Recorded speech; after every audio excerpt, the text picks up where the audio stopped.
சின்ன சின்ன வீடியோ பார்ப்பேன் ஷேர் மார்க்கெட் சம்மந்தமான. அப்போக்கு ஒரு அதாவது கொரோனா டைமில் 2021 22 காலப்பகுதியில் ஒரு எக்ஸ்போ லங்கான்ற ஒரு கம்பெனியை அது ₹2.50 அப்படி இருந்தது இலங்கை ரூபாவில்.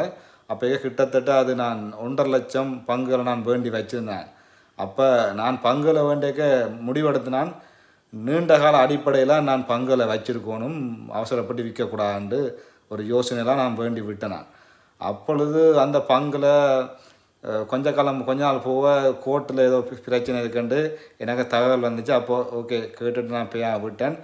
இருந்தும் சில நாட்களாக பார்க்க அந்த பங்கு அந்த நிறுவனத்தின் நம்பகத்தன்மை வச்சு நிறுவனத்தின் லாபம் கூடி அந்த பங்கு விலை கிட்டத்தட்ட ₹2.50 ₹12 ₹14 போயிடுச்சு. அப்போ எனக்கு 1.5 லட்சம் பங்கு வேணும். எனக்கு கிட்டத்தட்ட அதுக்கு நான் நினைக்கிறேன் ஒரு 5 லட்சம் செலவழிச்சிருப்பேன். பட் அது ₹12 ₹14 நிறைய ப்ராஃபிட். எனக்கு கிட்டத்தட்ட 3-4 மடங்கு ஆகிட்டு என்ன சரி இந்த ப்ராஃபிட் எடுப்போம்ட்டு என்ன செஞ்சுவிட்டேன், ஒரு 1000 பங்கை மட்டும் வச்சுக்கொண்டு மிச்சம் எல்லா பங்கையும் உடனே விற்று முடிச்சு. விற்றுட்டு அந்த மேலே அது எனக்கு லாபம் தான் இருந்துட்டு பார்க்க ஒரு திருண்டு பார்க்க ஒரு 1 வீக்கில் அந்த பங்கு விலை ₹40 போகுது. என்ன இவ்வளோ பெரிய தொகையை மிஸ் பண்ணிட்டேன்னு ஒரு வருத்தம். திருப்ப என்ன ₹12 விற்றுட்டேன்னு நான் ₹40 போய் வேண்டதுன்ற ஒரு யோசனையில் எனக்கு குழப்பமாக இருக்குது.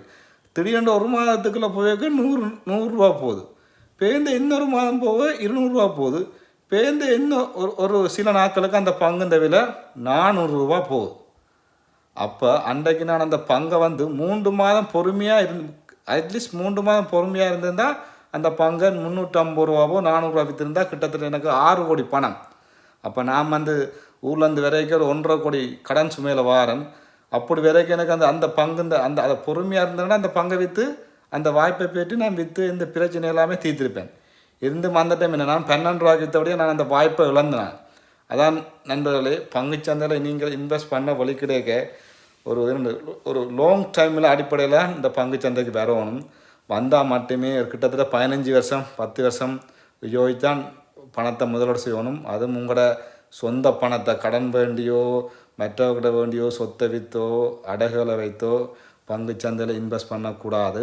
பட்டு வந்தால் 10 வருஷம் அந்த பங்குச்சந்தையில் நீண்டு நிலைச்சு நிற்கணும். அப்போ தான் நீங்கள் வெற்றி பெறுவீர்கள்.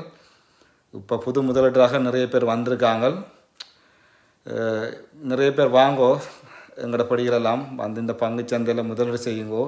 செஞ்சால் உங்களோட வாழ்க்கை உங்களோட பணம் உங்களுக்காண்டி வேலை செய்யும். அந்த நிலையை நீங்களும் ஏற்படுத்தலாம். Okay, thank you.